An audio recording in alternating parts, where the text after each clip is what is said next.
What's up, gamers? Welcome to Battle Mallet Podcast, episode 22, Nova Open for Business.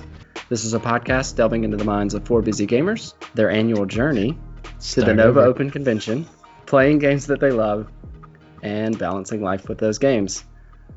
My name is Jared Johnson, and I'm here with Trey Side. I'm pretty sure I have carpal tunnel in my mouse clicker finger right now. Sweet. Danny Clemens. Error 502, bad gateway. Oh, painful. Jason, Tabled Noob Murray. Danny took mine, so I'm just going to make fun of Trace for having carpal tunnel in his wrist. Yeah, fair. And we have a special guest with us on this episode, Oscar Lars. Oh, I got nothing right now. Still smarter than anything we just said. So. Yeah, it's perfect. So we just nothing just like the Nova Open cart just a little while ago. Oh gosh, yeah, that bar is so low. So so in this episode we're going to talk about our Nova Open schedules and plans, and we'll spend a little time with Oscar talking to him about what he does. So anybody that's not familiar, Oscar is a wargamer and a commissioned painter. He's donated a couple of models to the Nova Open convention for the raffle, so you guys can check those out. But we'll get into that later. What we want to start with is what we start with all of our guests, and just a few questions so that you, our listeners, can get to know who Oscar is and his gaming history. So, Oscar, are you ready? Lightning round? Sure. All right. So, first question, what is your first memory of board gaming? Well, my first, I think, memory is really hard because I started playing board games when I was really, really young. But I think it is a Monopoly-based game that was focused in the little town or city. I guess it's a city, but town for Americans. And where I grew up. So you had to sort of use your finances to kick the other players off the board, essentially. Nice. Yeah. Cool. And then, so how did you get into miniatures gaming? I got into miniatures gaming through my neighbor's, my neighbor, essentially. He was older than I was, but his little sister was my big sister's best friend. So I was hanging around a lot. And that got me very excited about seeing him and his friends, who were at that time probably 13 or something like that, playing the old Warhammer Fantasy. Okay. Skaven specifically, which became my first army that I ever collected. Oh, cool. Nice. Yeah. So Skaven to begin with. And so The next question is, so what's your current favorite miniatures game, and then your favorite faction for any game? Yeah, sure. So my current favorite game definitely has to be Age of Sigmar. It's something that I've been doing for the past, what is it now, 5-6 years since it came out. Yeah. Mm-hmm. So it is something that really sparked excitement back into the hobby for me when it came out, after I'd been kind of sick and tired of 40K for a while. And I guess the faction in there would be Stormcast Eternals. I think they are the poster boys. I know you're never supposed to choose the poster boys, but I don't know. I guess I don't give a Hey, Yeah, man, well, as an Ultramarines player, run the poster boys. Enjoy it. That's right. Well, and quite frankly, you kind of are part of the poster boy stigma now that you've had an article and a big poster of your army in White Dwarf, right? Yeah, that's fair. That is absolutely fair. Yeah. Or just own it, right? Yeah, just love it. It's all good. Yeah. That's awesome. So, so is there a specific chamber for the Stormcast that you lean towards, or is it just all Stormcast? Well, when it is what's it called? Match play, when you play to really beat the living bleep out of the other player, then it's Hammers of Sigmar. That's the only thing you can play, really, to have sure heart and get +1 bravery and just be a little bit more resilient with it. Sure. But I think lore-wise, I'm really into Hallowed Knights, and it's not really for any other reason than the fact that they have a lot of lore, which sort of Plague Garden and Wardens of the Everqueen, which were some of the first books I read in Age of Sigmar lore. That's cool.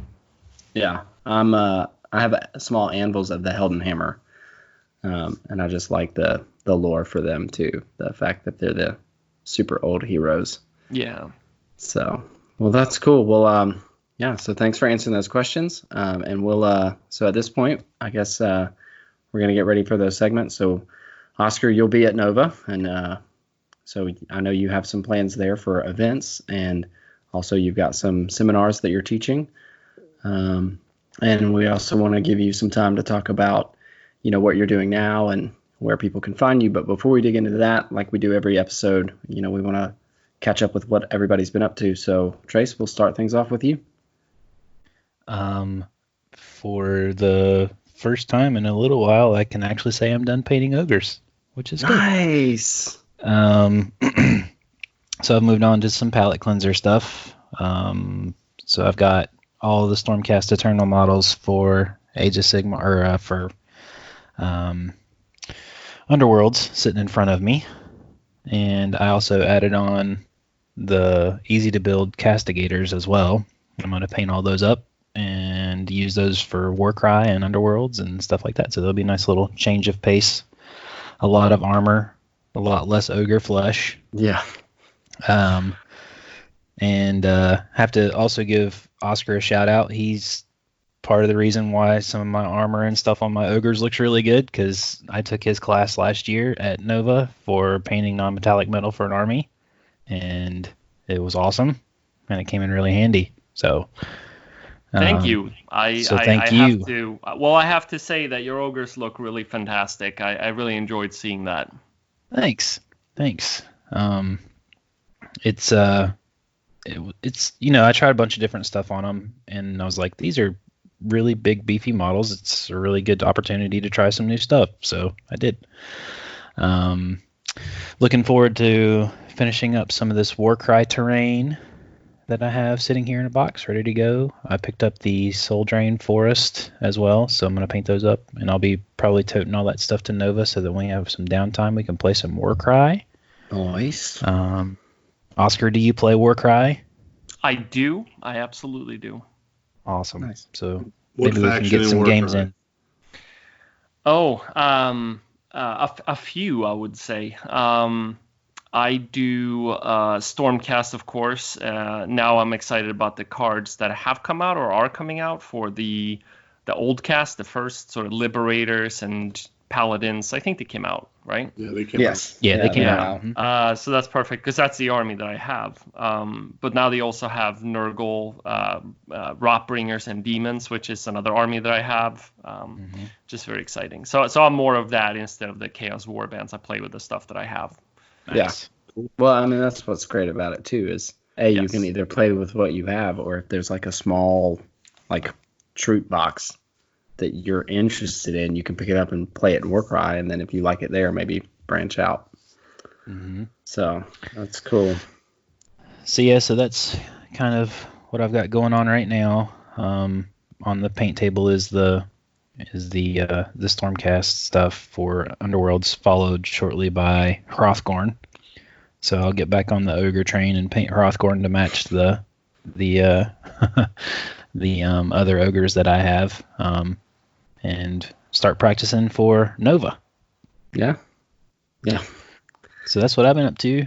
What about you, Danny? Well, I had a couple of nerds over last week and played some board games. I don't know. That was all right, I guess. That was fun. Yeah. I don't know. I don't think I would invite those people over again. Yeah. Nah, They're terrible. they were terrible. But in all seriousness, hosted a little board game night with the podcast bros. We played some Quacks of Quedlinburg and Men at Work, and it was fun had by all. At least that's what they tell me. And then I sent Jason the picture. I didn't send the rest of you, but we got our new breakfast nook table in, and we got that all set up today. So that means that we have a dedicated gaming table upstairs now. Oh, sweet. I'm super psyched about, because like Sarah and I have been trying to get through the season one of Pandemic Legacy, And it's just such a pain to like set it up and take it apart, set it up and take it apart. And now it's like, no, we can set that up and leave it. And then when we want to come back to it, it's just there and ready to play. So I'm pretty jazzed about that. So that was kind of like the big hobby progress, was getting that all taken care of, and disassembling a table and reassembling a table and moving it upstairs and having your 4'11" wife help you carry it up the stairs. And it was an adventure. But done a little bit of painting on my Hulk for Crisis Protocol, and other than that, not a ton of tangible hobby progress. But now that all these kind of hurdles are out of the way, I've got my Nova schedule set. I'm ready to kind of burst into the next, 7 months or so, and try to knock out some projects. Yeah. Nice. What have you been up to, Jared? Yeah, so I went over to some Pittsburgh Steelers Arsenal fans' house and real sports bro. Yeah, and played some board games, but we're not lying, or at least I'm not lying. No, I had a ton of fun, and it was a nice change of pace to not be doing something wargaming or miniatures based specifically, but to just crack open a board game and sit around and have fun and learn something new. So I think that Quacks of Quedlinburg is now on the short list of future purchases, because It's a ton of fun, and it looks like there's some definite replayability there. So I'm excited about exploring that and potentially getting the wife another game to play that we can play together. Hobby wise, I haven't been up to a whole lot. I finished the Worm Spat right before we recorded our last episode. And then game wise, just been getting a lot of games in with the Worm Spat and getting my teeth kicked in a lot. So just trying to figure them out. Except against Trace, yeah. But just trying to get them figured out, and that's been another change of pace, because they don't play really like anything else that's in Underworlds right now. And I know that there are a couple of people, so I just want to give a couple of shout outs. There's their handles are NPE and DDC on the Warhammer Underworlds Reddit Discord channel that I've been having conversations with and lurking on their conversations in the various channels on that Discord to try to figure out what other people are doing. So I mean, it's been fun. It's also been frustrating. I'd be lying if I said it wasn't. But at this point, my hobby slate is pretty clean, which is exciting because it means that I'll be able to spend the next 7 months or so prepping for Nova. So once we figure out what I need to get painted for all of that, we'll be going to that. And then I guess the only other big thing is we went down to the Warhammer Fayetteville store for a small Underworlds tournament there. So got to play against Trace and Jason. Did you honor my place of birth properly? One of us did. All right, that's good. That's all I wanted to hear. Yeah, as long as you get 1/3, 33% honoring. That's all you need, right? Yeah, totally. Yeah. But it was good, and it was nice to meet Matt, the store manager down there, and we met Steven, who's kind of a regular Underworlds player down there. So that was fun. And so, we'll be keeping an eye out for other events that happen down there and maybe making the trip again. But that's about it. Jason, what you been up to? Yeah, just to kind of go off your statement, thank you. When we were down at the GW store down there in Fayetteville, thank you, Jared, for making it so I didn't spend an ungodly amount of money. I forgot how dangerous it is to hang out in a GW store for the day. Yeah, it was almost bad. I almost walked away with all the airplane game. I don't even know what the heck it's called, but Aeronautica Imperialis. There you go. Almost got the whole collection. But Jared's like, we gotta go. Jason, you have no willpower. No, he doesn't. He does not. But yeah, I mean, other than that, the Harry Potter brewing game that we played, it was really cool. And I will definitely want to play it again. And like everybody else, I'll probably be picking it up for my household. But if you guys want to actually teach your significant others how to win, just invite me over, because that's all I do. Just win. Yeah, No matter part what. of that video that I shared with you guys was if you're a host, you shouldn't try to win the game, Jason. Oh, so you're saying you let me win? Oh, Yep. how nice of you. Well, I wish I could say the same for all the Underworlds games that I've been playing against Jared. So when he says he's been running his Wormspat, they've been mostly into me, and unfortunately, most of them have gone my way. I've gotten off the Lady Heroes train and jumped onto the Farstriders train because I have not played them since they came out. It's my first time getting them on the table, and I'm having a lot of fun with them. They're okay. I won't say that they're great in the current iteration, but they can hold their own. The solid fighter stats, ranged attacks, stuff like that. So they've been a lot of fun to roll a lot of dice with. And then I've played a couple games with my Reavers jank deck, which is a lot of fun because I don't really care. I just run in there and kill one thing. It doesn't even have to be a lot of things. I kill one thing and die, and then hopefully score a lot of glory at the end of the game. And it's worked a few times here. So got that in. As far as hobby progress goes, built a whole lot of Crisis Protocol miniatures. Actually, the build queue is going. I'm back into that whole I'm enjoying building models, which it's been a little bit of time for me. The end of last year, I didn't put a whole lot of stuff together. So that's been a lot of fun to just start cranking everything away. I am down to just the start the actual core game now. I have all of the other kits put together. And then the big hobby progress is I got my Underworlds warbands back from the Paint Studio, and that means I am 100% caught up except for Wormspat and Hoth Mantrappers with Underworlds. Every single warband is painted, so that's exciting. So that means I can pick whatever I want to play. Golf clap. Yeah, right. Yeah, that's got to be really nice.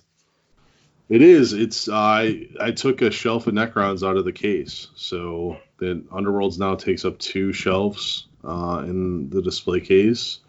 And it's just actually to have a collection that is almost complete is. There's just something about it. It's like, oh, what do I want to play today? And you walk over there and you pick it up. And I know that I've kind of cheated by having them all painted, a few by me and some by a lot of other people. So, but hey, I like it. So, got a real Little Mermaid vibe coming off you with this collection nonsense. Hey, whatever. I got a voice that no, I don't. Never mind. At least he calls everything by its right name, though. So now I've heard him call his army a Dinglehopper many times. Dinglehoppers. Just nice. Oscar, what have you been up to? Oh God, we just bought a house. Oh. So that's Congratulations. Thank you. That is a renovation project that's going on this entire spring here. So that's been occupying my weekends. So I have gotten a lot less of my personal hobby stuff done than I normally do. But what I'm working on right now in the studio, and I'm about to finish up, is the first part of a 3-part Osiark Bone Reaper army, which I got the theme for it was White Walker-ish. Ooh. So we decided to do Catacross and some of the heroes, like the White Walkers, and then the rest of the army is just that kind of drab, cold palette bone, lots of browns and brown reds, and then ice blades. That's cool. And black armor. So it's very drab and cold, and then just snow everywhere, right? So that one's almost done. So I'm very excited to take some photos and show it off to everyone. For now, my is that a project for you, or is that a client's project? That's a client. That's what I'm Nice. working on in the Nice. shop. Yeah. Nice. Yeah. No, it's been a really fun project to do, and my client is very sort of open-minded, trusts me to do what I do and doesn't nitpick on everything that I do. I mean, some clients wants to be, have a preference and they want things to look a specific way, and that's totally fine. It's nice, however, when you get to sit down with a project and kind of make it a theme and do your thing that you do, if that makes sense. Yeah. Yeah, it's nice to have that creative license, right? Yes. Yeah, Get a little exactly. jazzy with it.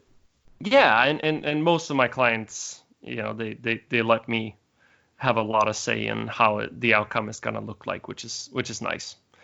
But for my personal project, I'm still working on Archeon.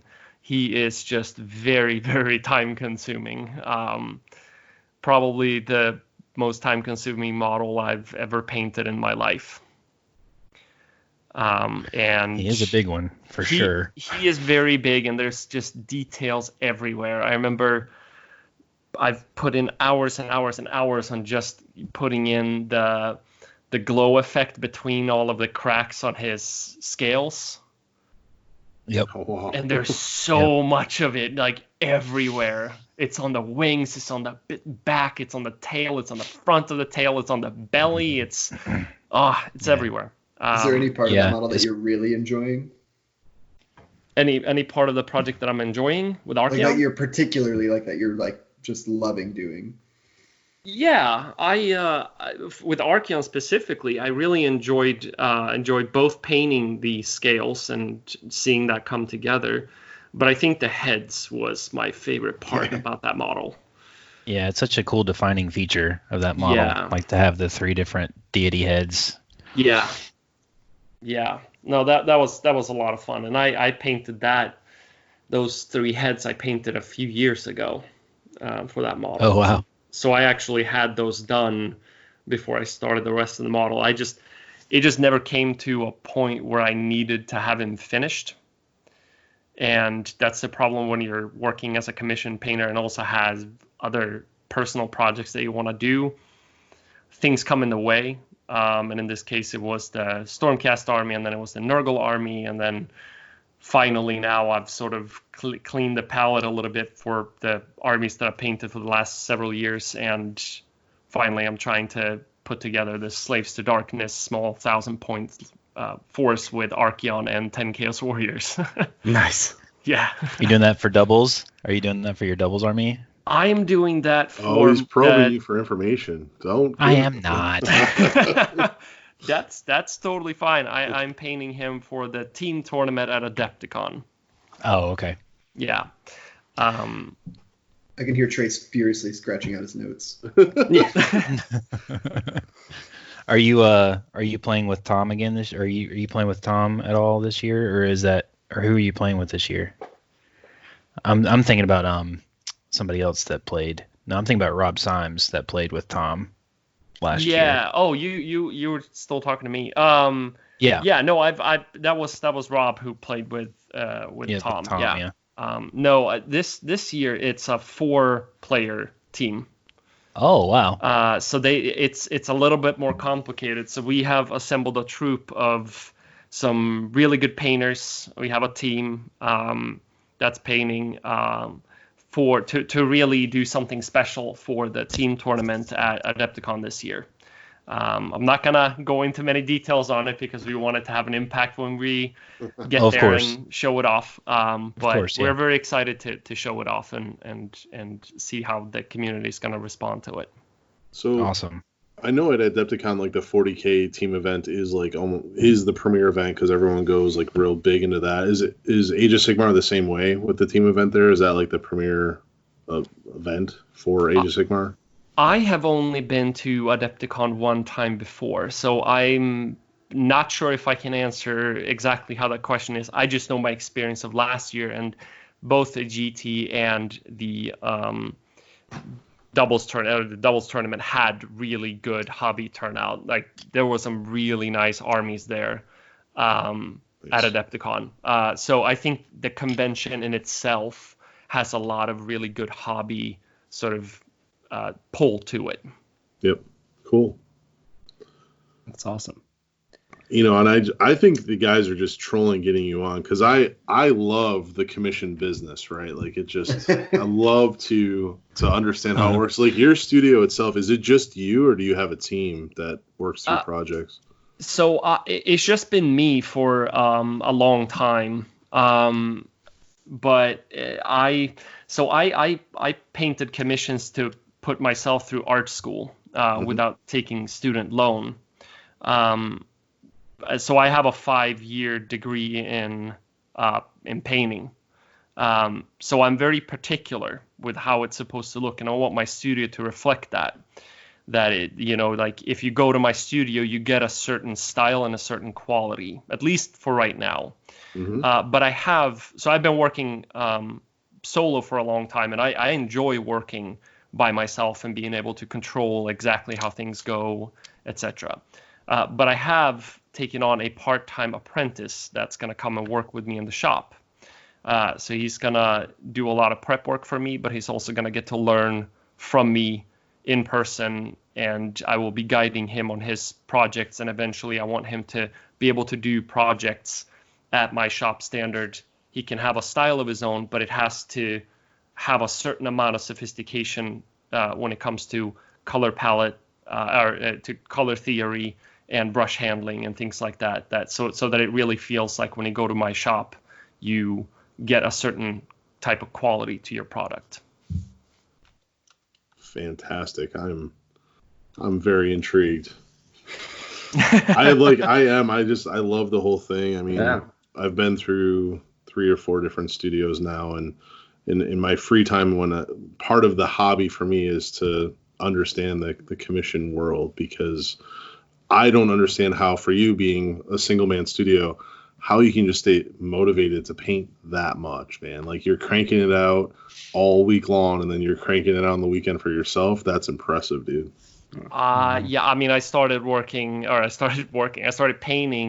when I was 7 years old, and I guess when I turned, when I was done with my degree and I'd studied what I needed to study to try to become something in the art world, I said, all right, well, I mean, I guess I'm just gonna go on and paint miniatures full time, because I've been doing it for this entire time and I still love it. I mean, that got to mean something. Yeah. But at the same time, there are definitely days that I go to work and I'm just not into it.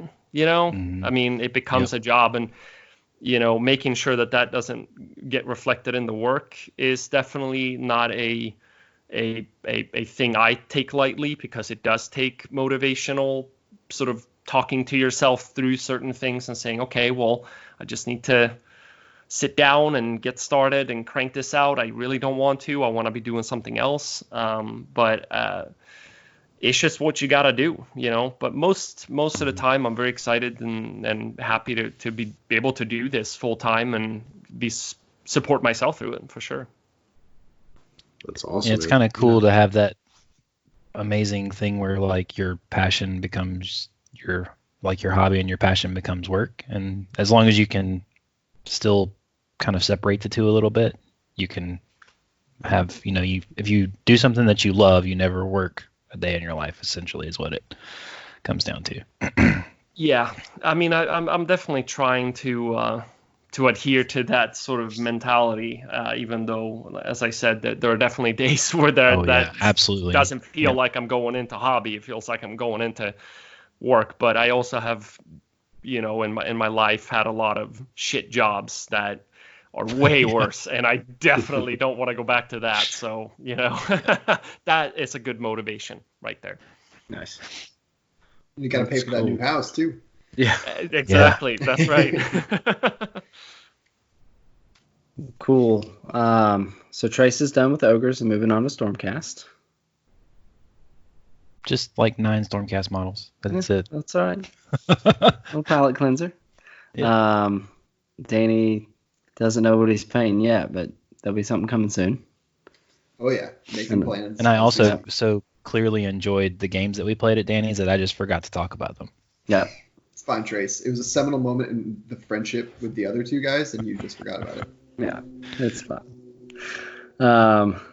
Jason's just ready to play more games with his painted models. Let's do it. Yep. And I guess I'm in the same boat as Danny.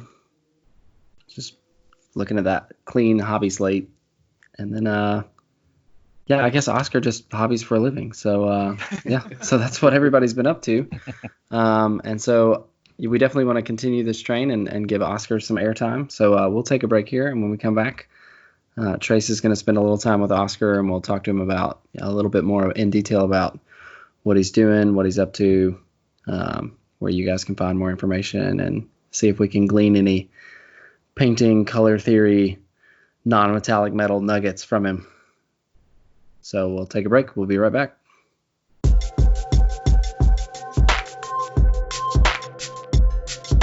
And welcome back. Alrighty, Oscar. It's time for the 20 questions section of this podcast.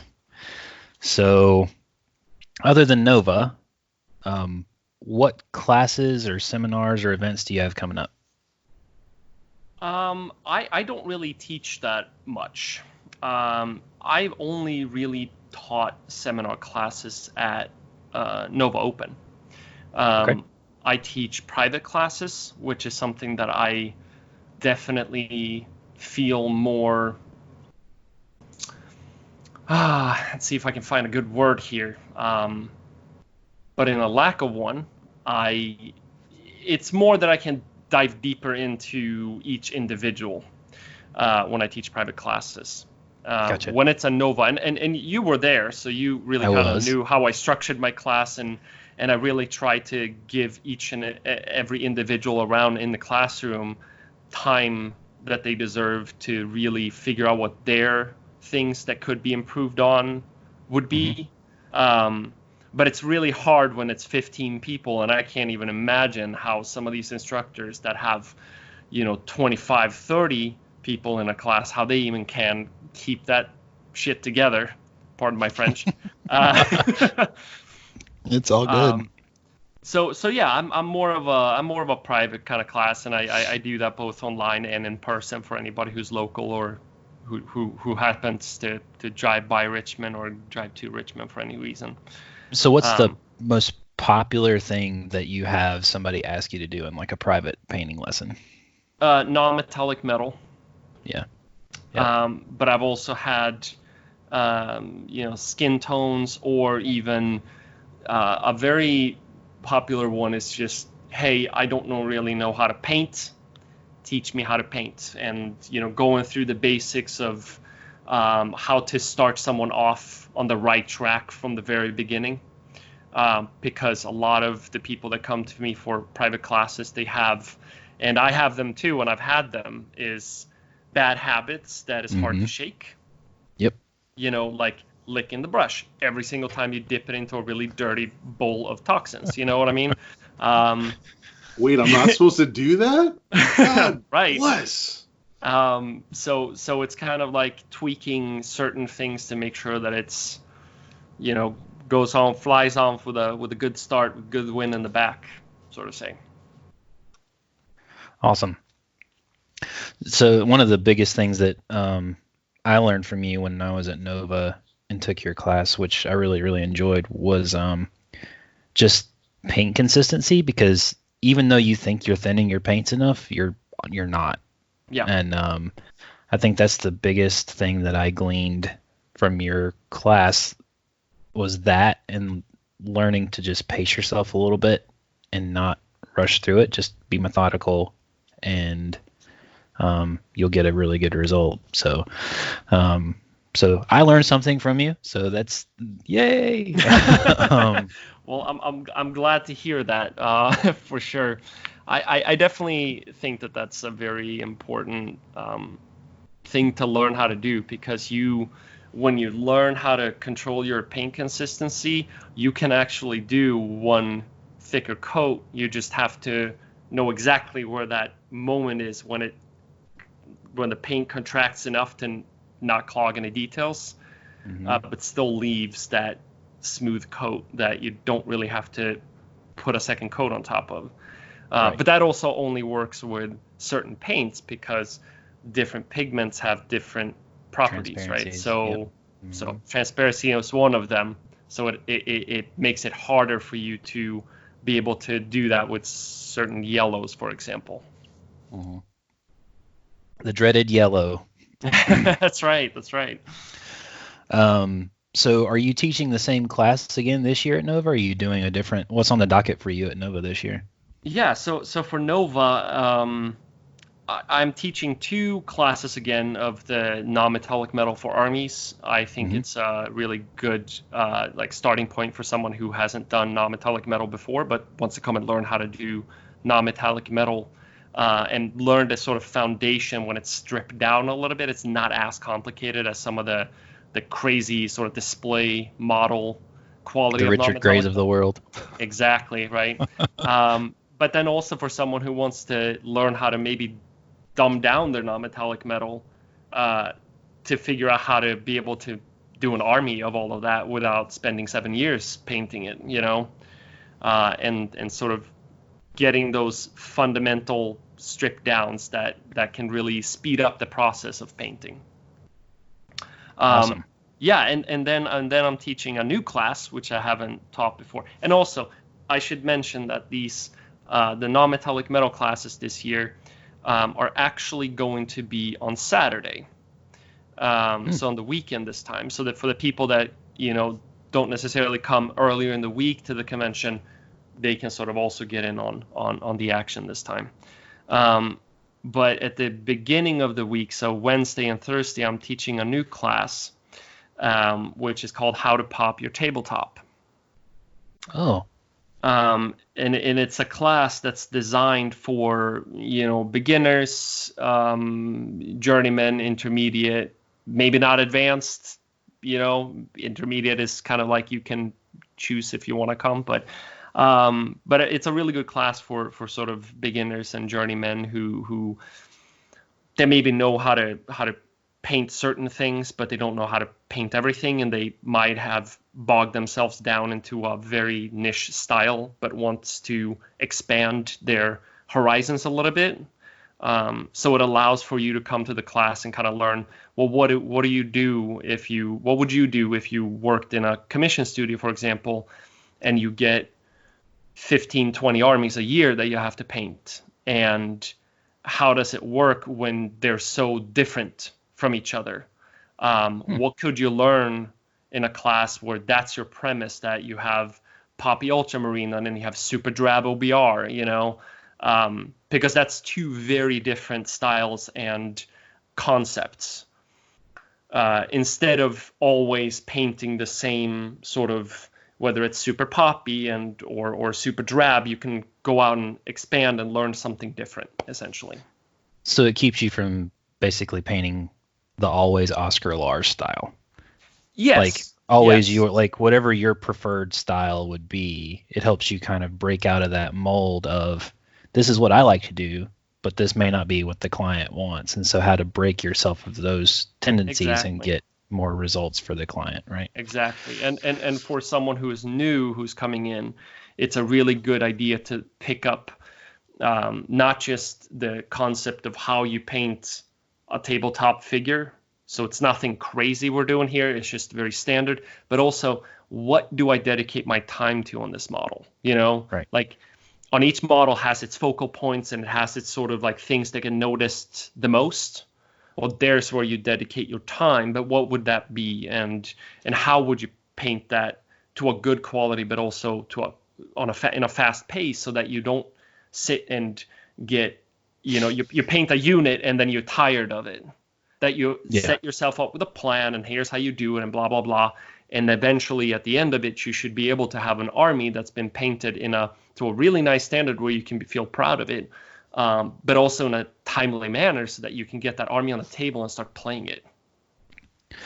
One of the things that, and I'm sure you do this because you bounce around for different projects to project, but one of the things that really helps me when I'm painting through something is having kind of a rule of 2, right? So you always have a project that's your like hot and heavy project, and you have like a palette cleanser project, right?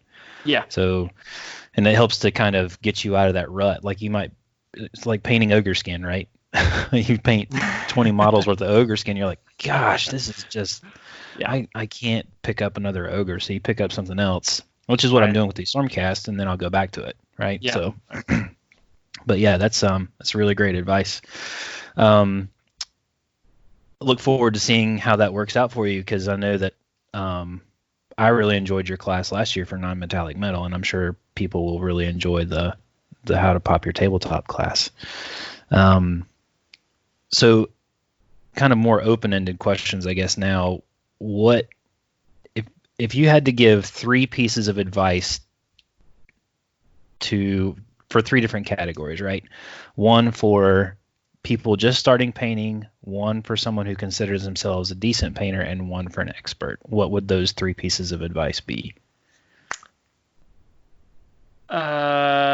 Yeah. So for someone who's starting to paint, right? I just had to think there for a second. For someone who's starting to paint, I think it's really important that you know and tell yourself on a daily basis that you're going to be fine. If you're painting an army, you're going to be fine. It's a lot of work, and the work that you put into it, you need to be proud of. And you should not compare yourself to other painters. This is not everybody's journey. This is your journey. This is what you're doing, and you're learning something from this project by painting it, right? There is an incredible amount of pressure for people to paint to an insane level at this time, right? I am definitely guilty of sort of contributing to a little bit of that pressure, I've noticed. But it is I also paint. I don't just paint armies like that. I also paint armies that are very basic. Correct. And one thing that I've learned from that is that whether you're painting something incredibly detailed and insane, or you're painting something very basic like a tabletop army, it is a lot of time just putting paint to model. Mm-hmm. And that's a labor that you should be proud of, because it is incredibly hard to keep up and do that for a long period of time. Okay. I really like that. Yeah, that's awesome advice. Yep. It's a complicated answer to a very simple question, I guess. But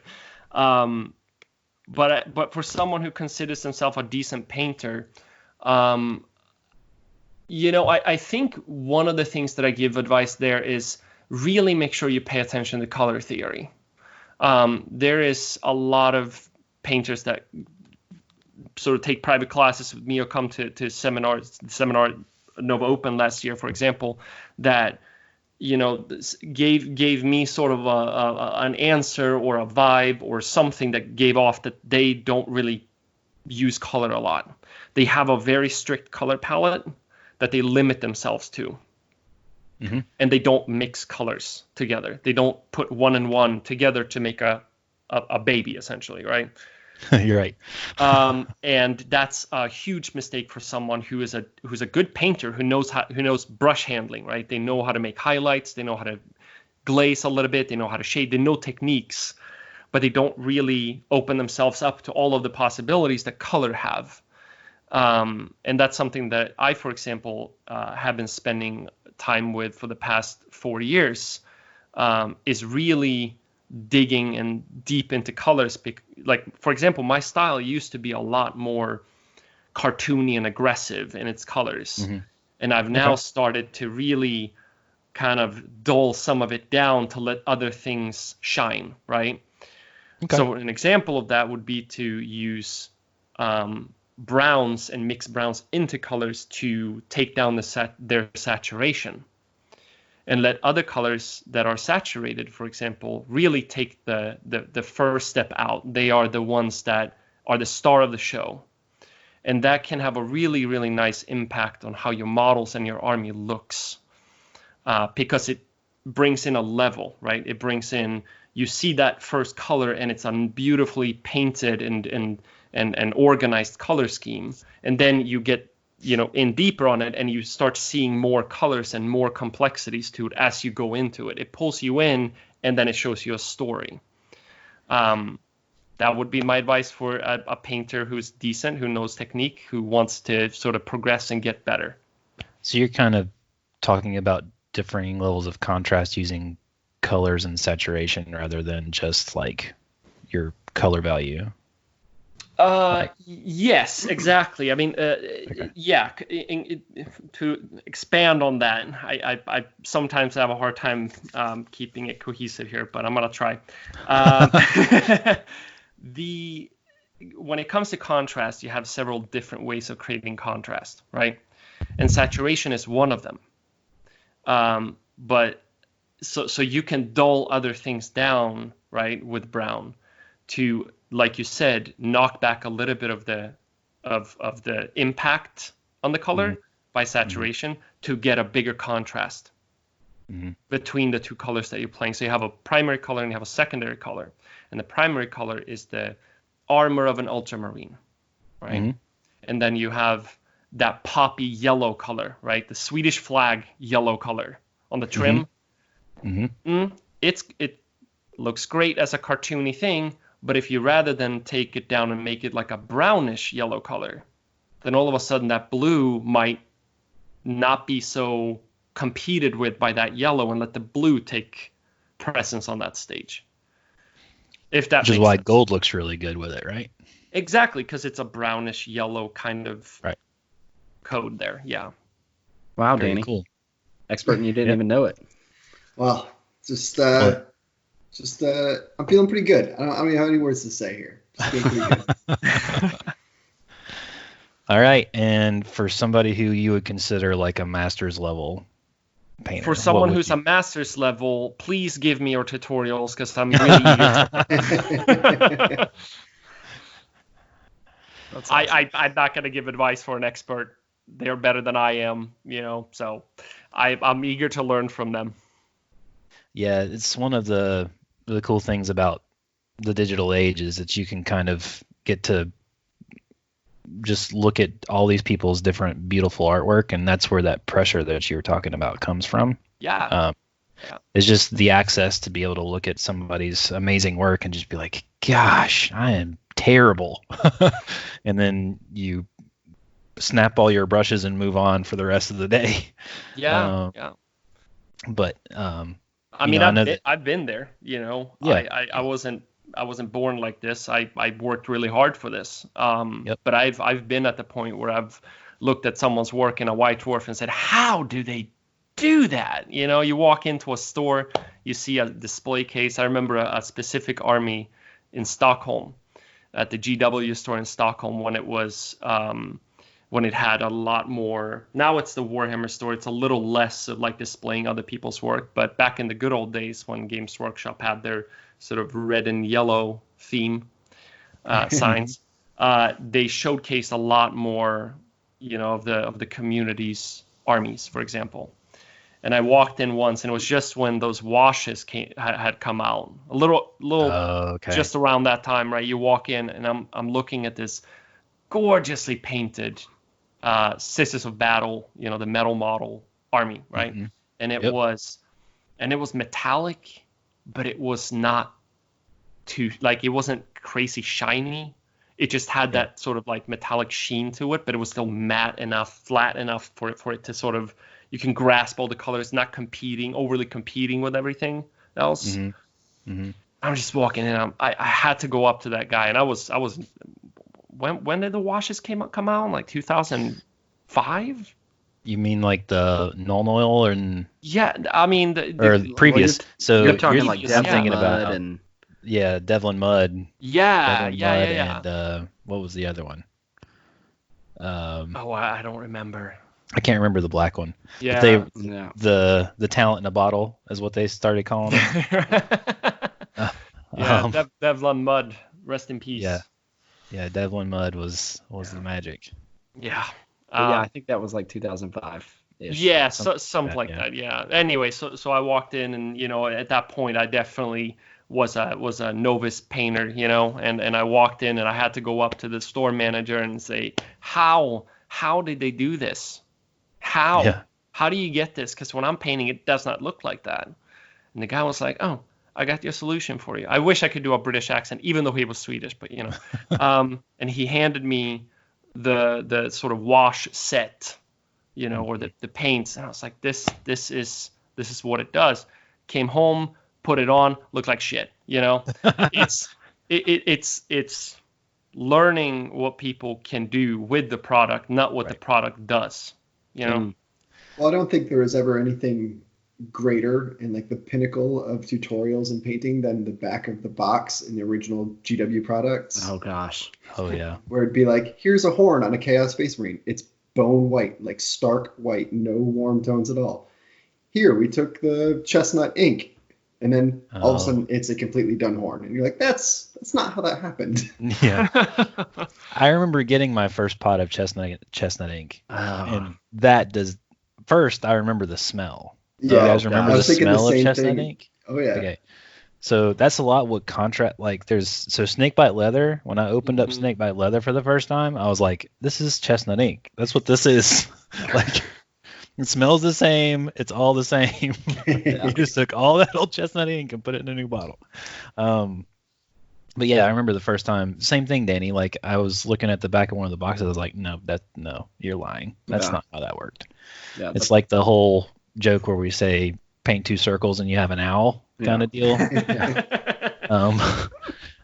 So, but yes, like that's learning from, I know that I personally really like looking at other people's work and just taking a little bit of time to just study it, right? Like if you take that extra minute to just kind of look and see like where they're placing highlights and shadows, and you still can be like, I don't know how the hell they did that. But just appreciating like the grasp that particular artist has on either reality or suspension of reality, right? I think we can all learn from each other, which is why I think it's an amazing thing to be able to jump on and look at it. And it is applying pressure, like you were saying earlier. Yeah. So why don't you tell us a little bit more about where we can find your work? How do we find you, Oscar? Sure. I am mostly available, primarily available, I should say, on Instagram and Twitter. Those are my 2 big hubs that I live on with my work. I have a website. It's being updated to cater more to the information that people might have if they are interested in hiring me for their commission.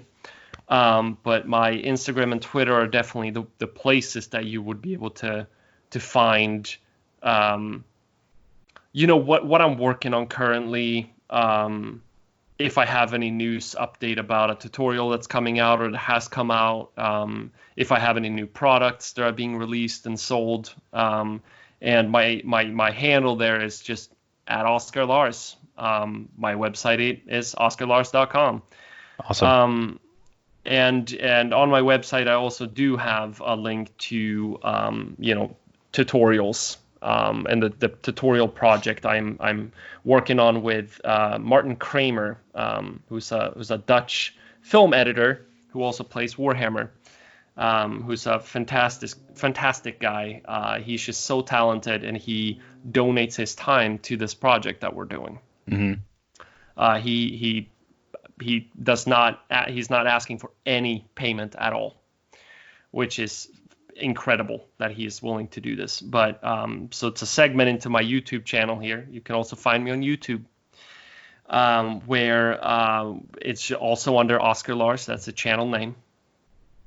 And we are doing a project that focuses on getting stuff out that maybe is a little bit above Games Workshop level of tutorial paint jobs, but isn't the crazy stuff that Richard Gray and all those other guys that are putting out like this display quality work, paint a model for 500 hours, kind of stuff.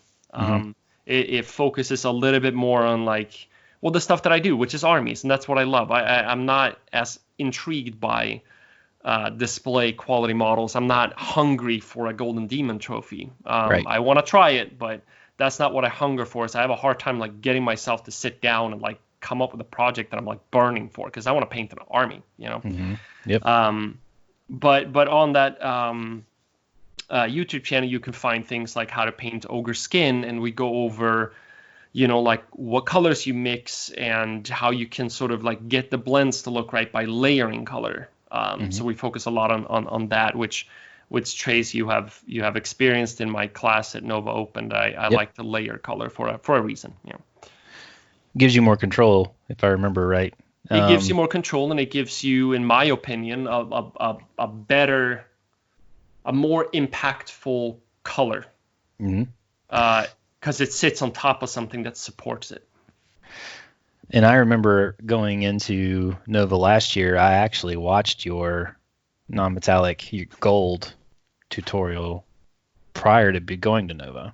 I was like, oh, I'm going to watch this before I go and see what this is about. So yeah, the YouTube, I can vouch for you that the YouTube videos are very good. That they're informative. It was almost exactly like sitting in class with you. You just can't see you. You just see your hands and you hear you talking. And but being able to like view the palette and stuff like that, I think is a really great way to show people how to get your consistency right, how to do all that stuff. And not, it's noble work, sir. Noble work. Thank you. I appreciate that. We are working on that project with the support of patrons, but we're not charging anything for utilizing those videos. So we are dependent on the fact that the patrons are forking up because we need to start buying better equipment for this. Right. We're currently trying to buy a 4K Canon EOS digital video camera. Nice. So that you can get this incredibly crisp image of what I'm doing, and the light is just going to be completely different. Because right now I'm using those Logitech C922 or whatever those cameras are called. But so the lens is just like, like the size of a human head for Age of Sigmar. There's no light going in there. Right. It's just dark and it's hard to control, and I'm sitting on a Mac computer, which is terrible for recording any sort of video quality products, apparently, unless maybe you're spending a shit ton of money on a stationary that can have like this amazing stuff inside of it. I'm clearly not a tech guy, but that's Jared. Anyways, Jared's our resident tech guy. I try. Yeah, same here. So that's awesome. Well, I'm glad that you have been able to expand your services at Nova this year. You had 2 classes last year. It looks like you've got 4 now. So next year you'll have 8, right? Doubling. We'll see. The reason why we expanded is because my class is almost sold out within the first week of tickets available. Yep. And then it was wait listed closer to the convention. So we definitely wanted to make sure that we could get some of those people in there that didn't get a chance to take it. Right. And also expanding on something new. I don't want to just run the same thing over and over and over again. I want to try to get something, new. So maybe next year I won't do the non-metallic metal, and I will do something else with the How to Pop Your Tabletop that's new. Awesome. But I don't think I will teach like some of the other people that are just crunching through the entire convention. Yeah, I like it. It's really impressive. The Vince Venturellas of the world, the other guys that are there that basically teach the entire time. It's pretty incredible. Yeah. And more power to them. Like that, they're sharing their talents with others because they want to, and I think that that's awesome. But we thank you for all that information, Oscar. It's so great to have you on. We're gonna kind of wrap this section up though and talk about what all of us, including you, have planned for Nova coming up. So we'll be back in just a minute.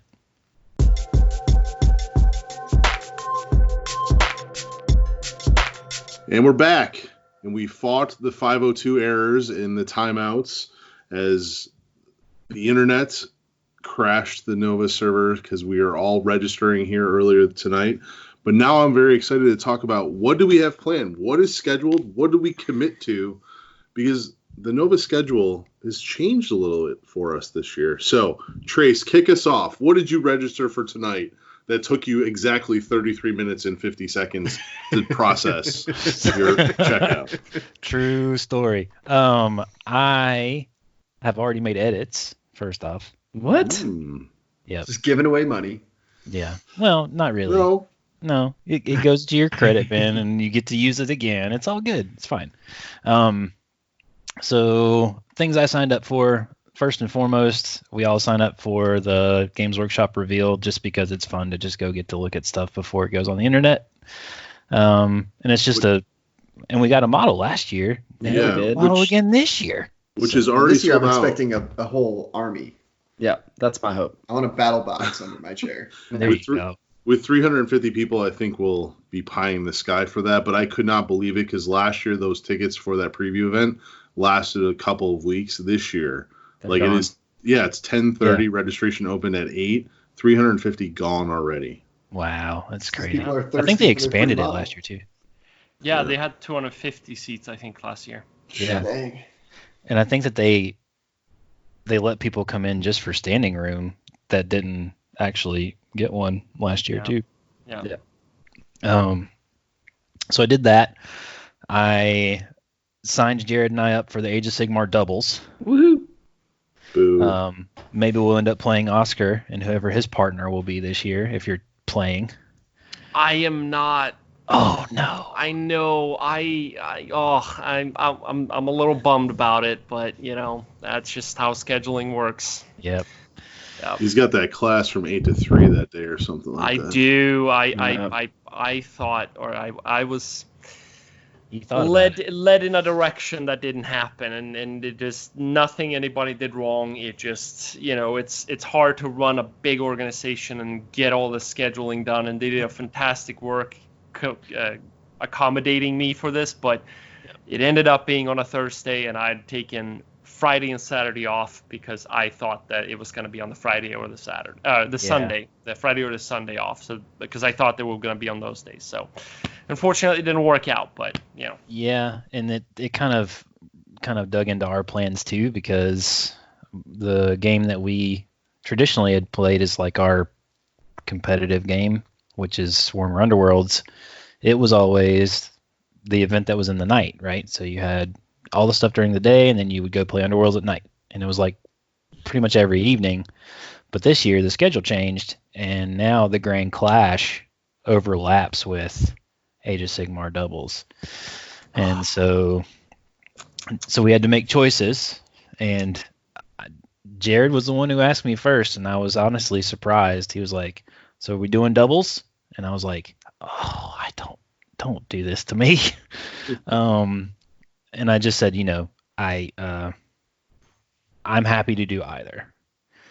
And so we decided to do doubles, and so I bought the ticket for that tonight, and then I signed myself up for the skirmish on Friday, the Warhammer Underworld skirmish. So basically anybody who doesn't make it to the top cut for the Grand Clash on Friday, they all participate in the Grand Skirmish. So that's what we'll be doing from 8 a.m. to 5:30 on Friday. And then Saturday, signed up for a cheeky little level 1 Dungeons and Dragons romp for Adventurers League. And then Sunday, I had originally signed up for the Warcry event, but there are 2 other members of this podcast that are now playing Crisis Protocol. Oh, damn. So I also signed up for the Crisis Protocol Danger Room casual event. Hey. Well, you might be playing with Sarah, because according to Danny might be Sarah. Spoilers. Yeah, come on, let me tell my tale, man. Let me tell my truth. I'm sorry. I forgot we were in the middle of recording right there. So that's my schedule. It's a little bit more sparse this year than it has been in years past, which is completely fine, because now if Oscar has availability, I can be like, hey, let's go play Warcry, and just go play a game of Warcry when he's not. That's right. So, what about you, Jared? So I signed up for the Warhammer Underworld's Grand Clash on Thursday. Skirmish. Oh, no? You stand up for the Clash? I'm just kidding. I was waiting for Trace's response, and his non-response was response enough for me. No, There's so still the tickets available for that, so if I need to cancel this, I can sign up for it. That's funny. Yeah, so Age of Sigmar Devils with Trace, and we have no idea what we're doing there, but that's okay. We had no idea what we were doing there this time last year. So we'll figure it out. And then the Warhammer Underworld Skirmish on Friday, and Dungeons and Dragons on Saturday. And then I am the 1/4 of this podcast that does not currently play Crisis Protocol. So I actually don't have anything on Sunday. But if you guys are all playing in Crisis Protocol, I may just bum whatever garbage miniatures you guys don't want to use for that and sign up for that. So I don't know. But yeah, so to Trace's point, I think so last year and the year before that, Warhammer Underworlds was kind of the reason that we went. And we kind of piddled around in the 40K narrative. The first year that we went, and I played in the narrative doubles for 40K last year. I did the Age of Sigmar doubles last year, but it was really about, other than hanging out and having fun and getting a whole weekend of gaming, it was about Underworlds for me.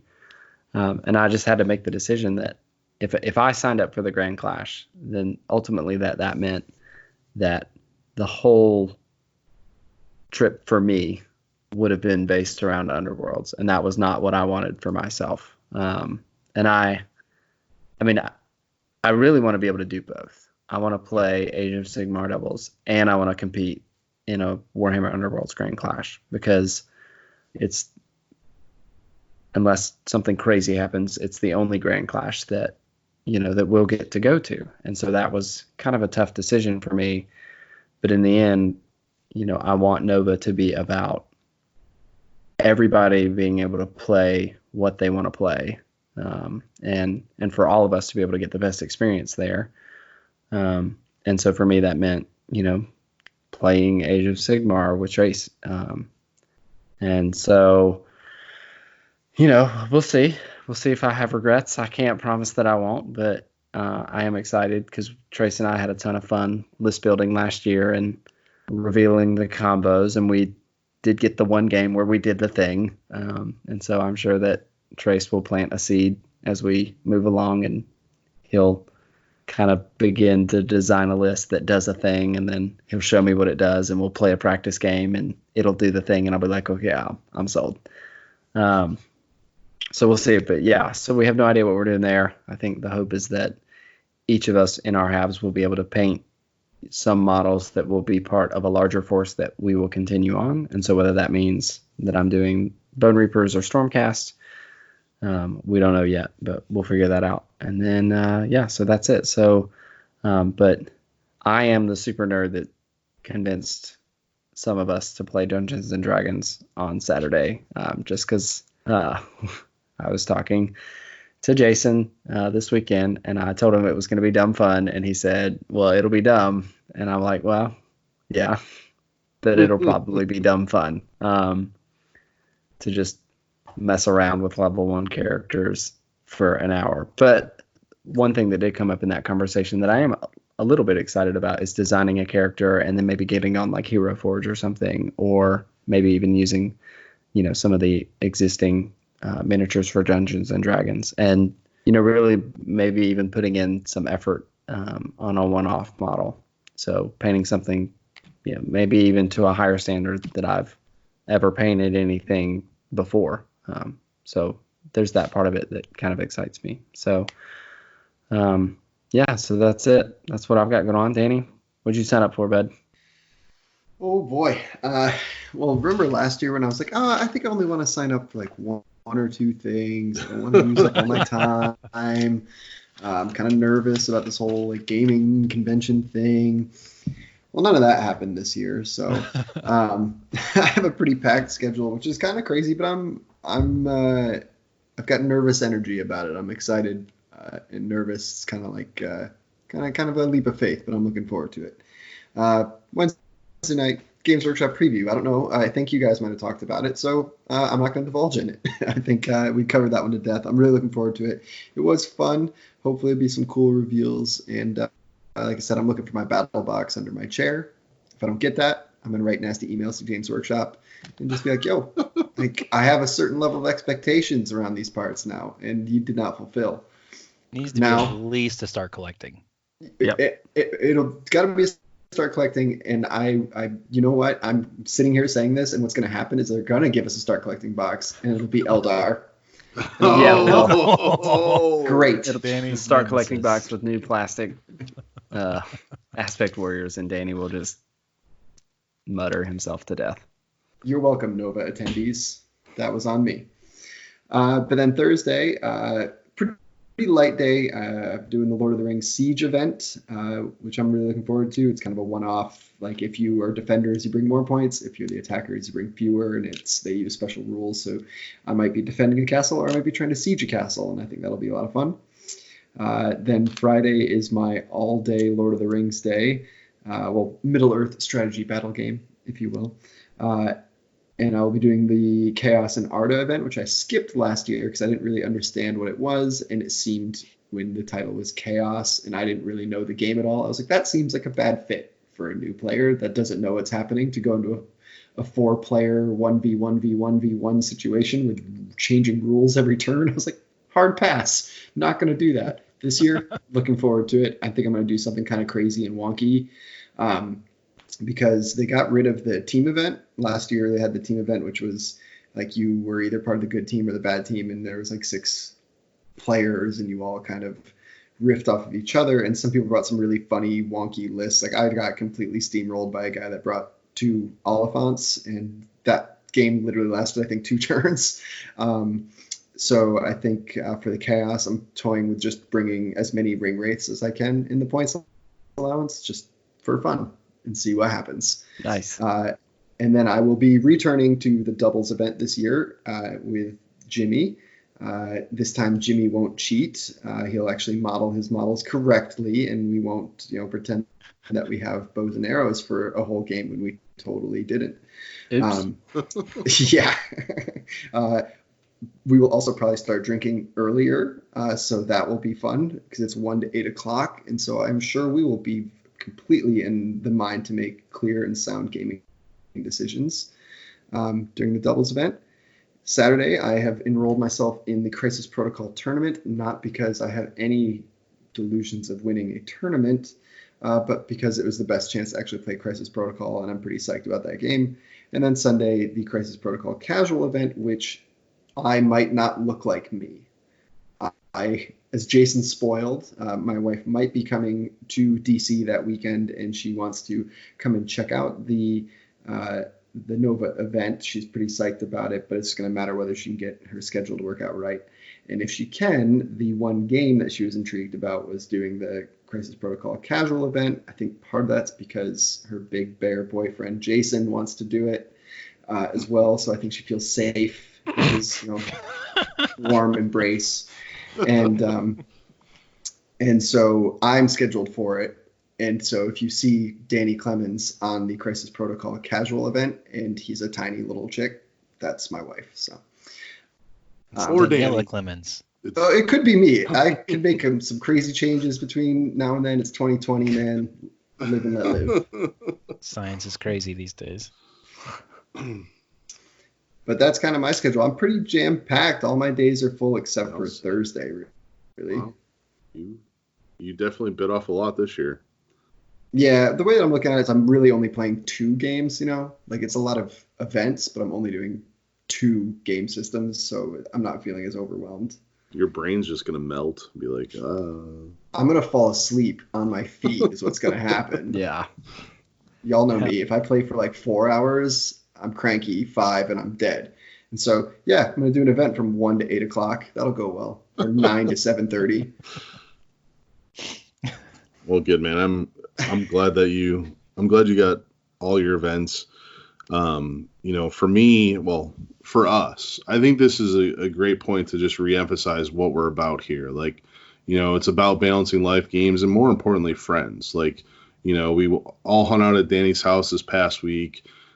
Trace, Jared, and I went to an event on Saturday, and today we had all the kids running around choking each other out at the music play place. So, I mean, that was a slam at Jared's kid choking out his sister. So Yeah, Oh, now I wish I went. But no, we focus a lot on Underworlds, and as you can see, the schedule kind of taxed us. We had to make hard decisions, and I'm for one glad that Jared made that decision to play in the doubles, because Trace's game is Age of Sigmar, and Lord knows I'm not going to know it by then. And for me, the whole year is practicing for the Grand Clash. So that allows me to play in the Grand Clash on Thursday and Friday. Jimmy, who's a friend of the show, he's big into Underworlds too, and here he is. He's going to play in the doubles with Danny on Friday, and forgo a chance to play in another Grand Clash, even though he'll be in the Masters the day after. And then Saturday, I've signed up for this silly role-playing thing that I've literally never done. I cannot get into character. I'm just going to end up by throwing a beer and punching somebody in the face because I'm playing an angry dwarf or something like that. I don't know, Jason. I've got 3 words for you. Big Daddy Tatty. I've seen you get in character, so don't front. But no, that'll be fun. So the first 2 days will be Underworlds, then RPG with Jared and Trace, and then I'm really looking forward to Sunday. I really hope that this Danger Room multiplayer event kicks off, because one change at Nova this year too is there's not a lot of doubles events. And when this whole project started for us, the way I love to play tabletop games is having a buddy stand next to me. It's great to have them sit across from you. It's great for them to be in the same room, but I really like to have someone to help me. It's really because I'm terrible and tabled all the time, so I like to blame it on my partner. But it's good. So I'm looking forward to that Sunday event, and with Trace joining in, that means that for the first time in our Nova experience, we will actually be partaking in events, playing next to everybody. So this may be the best year at Nova yet, and we get all of our nights free. So that does mean the pickup games of Warcry and the board games that we lug and don't play will actually get played. And Saturday being very open, I expect to spend a lot of money in the charity bar for charity. So I bought my mug again this year, so I got to buy 18 beers to make it worth my money. Done. I mean, that's my kind of plan, and I'm glad that we can share that. I mean, Oscar, we know you're teaching, but you going to be able to play anything? You sign up for some stuff? Yeah, I actually did. So it needs a little context though. I usually play Age of Sigmar, right? Now that I couldn't, I had to kind of figure out what else to do. And I have gotten a little interested in Necromunda of late. Nice. Yeah. He's like my best friend right now. So I have picked up the House of Chains book, and Nice. I have gotten myself some Goliath gang box and the new box that came out, and some Forge World heads and some Forge World weapons, and I am gonna build myself a 2x2 by probably 2 game board. Nice. And I'm gonna attend. Oh God, what is it called? Something Necromunda Soldiers? No, that's not what it is. Yeah, it Soldiers. is. Yeah, Yeah. on Friday. Because it was like you can kind of come and go. You can drop in for a final round, or you can participate all day. So it's like it's perfect for me because I'm hoping to be able to know how to play back or by then, but I'm not sure if I'm gonna be as good as playing something really competitively. So That's awesome. I can't wait to see what you do with those models, because the Goliath models are just really cool to begin with. So I'm excited to see your Twitter feed and what that looks like if you're going to be posting it. I'm hoping you do. Oh, I'm definitely gonna be posting it. Goliath, my first white dwarf was that Necromunda rulebook cover. I think it's from 1996 or 95, but it was my first White Dwarf ever. So I'm very nostalgic about Goliath, right? So when I had to choose a game, I just had to pick Goliath. So I'm definitely going to put in a lot of effort in making sure these models look fantastic. Because I only have to paint, like 10 of them or something 10, like that. 15, something like that. It's the same number. When you paint armies, 15 models is just a drop in the bucket, right? It's half a unit. Yeah. Yeah. Yeah, we had just talked recently about playing Necromunda. Jason shot it across the bow because he wants to play all the games right now. So I want to play all of them. I have a problem. You do. It's okay. We're here to help. Well, that's awesome. So are you doing anything else other than Necromunda, or are you doing something? Are you doing any other games? Well, yeah. So I'm teaching. I'm teaching Wednesday. I'm teaching Thursday. I'm teaching Saturday. So I haven't really decided what I want to do about my Sunday yet. But I probably want to try to see if I can dig into something, whether it's a class, a seminar of some other painter, that teaches something I'm interested in, or if it's a game that I want to kind of dive into. But I am going to the GW seminar. I got my seat to that, which I was excited about last year, but then I don't even remember the reason why, which is usually a bad reason, but I couldn't go to it. So I had to forsake my ticket to last year's, and then one of my roommates came back with 2 models and was like, "Oh man, look, we got this stuff at the GW seminar. It's like an exclusive model." And I'm looking at the box. I'm like, "Cool." And then he turns to the other guy saying, "Hey, do you want this?" I'm like, "What about me?" Yeah, I'm right here, man. Oh no! So I was like, all right, I guess this year I'm gonna go to it because I'm teaching on Wednesday, so I'm gonna be there. I cannot not be there, so I'm going, and I'm hoping that I get some sweet swag, Nice. Well, just don't sit in the charity lounge playing a board game that you're nowhere near finishing until 6:50. Yeah, Not only were you nowhere we near almost finishing, missed it. you were like just hitting the good part. Yeah. Yeah. Yeah. Oh, I'm not worried about that. I'm that guy that hangs on the lock at 4:15, That's awesome. That was us the first year, but last year there was a schedule problem.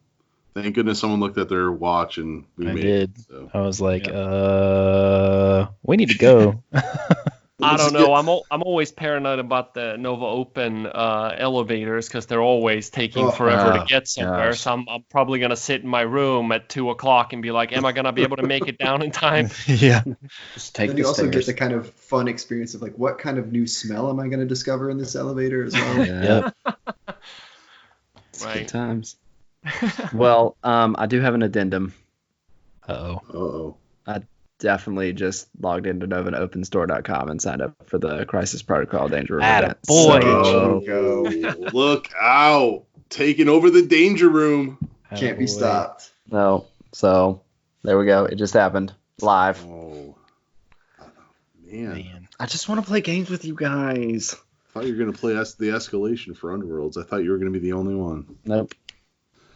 Well, good. I mean, that jam-packed schedules, it is a little sad to me that what started our group in the game that is 40K will not be represented in our Nope. Nova experience this year.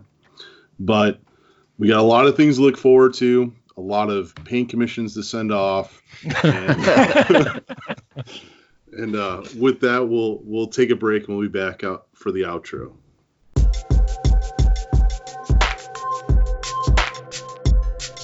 And we're back, and that'll round us out. So as always, we'd like to say thanks for listening. We've had some interactions in the Discord, lately, and hopefully we'll start to see more of that. If you are going to Nova, we'd love to hear, what you're planning on doing. If you're going to be there, you've got our schedules, unless for some reason you've just skipped directly to the outro, in which case I would ask you to just back up maybe like 15 minutes. I'm only here for those Anno Domini beats, baby. That's right. So, you'll know where we'll be. Come find us. And as we get closer, maybe we'll do some pictures or Facebook Live or Instagram Live or whatever it is that people do on social media, and do those while we're there. TikToks, is that the thing now? Oh, yeah. Yeah. And we'll post the TikToks on our MySpace page. That's how that works, right? Yeah. You put music playing in the corner too. Yeah, right. And do some GIFs, some under construction GIFs on the website. It'd be great. Perfect. Yeah.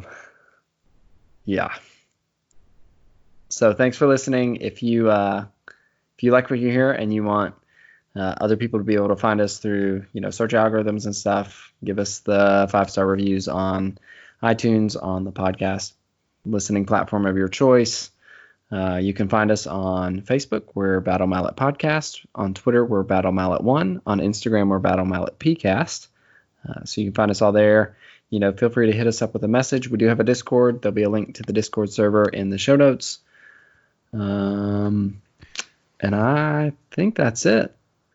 So for the Battle Mallet Podcast, we are 3 dads, a Swedish-born Goliath ganger, and a 4'11" tech industry employed actress. This is Jared signing out. This is Trey signing out. And I'm Danny. going to make a plug for Oscar one more time. Instagram and Twitter at Oscar Lars. Website OscarLars.com. YouTube Oscar Lars. Go take a class. Get something painted by him. He's awesome. This is Thank you, Danny, Trace. stretching myself out to a hefty 5'8", losing my hair every day, pale-skinned white boy. Peace. This is Oscar, who's also signing out. Thank you. Thanks for being with us tonight.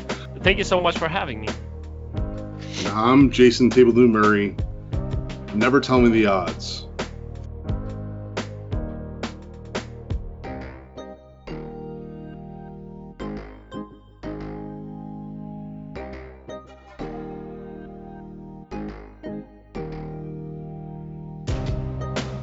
The Battle Mallet Podcast is protected under the Creative Commons license. If you have further questions as to its use, you can find more information via links on podcast.battle-mallet.com. Music by Anno Domini Beats.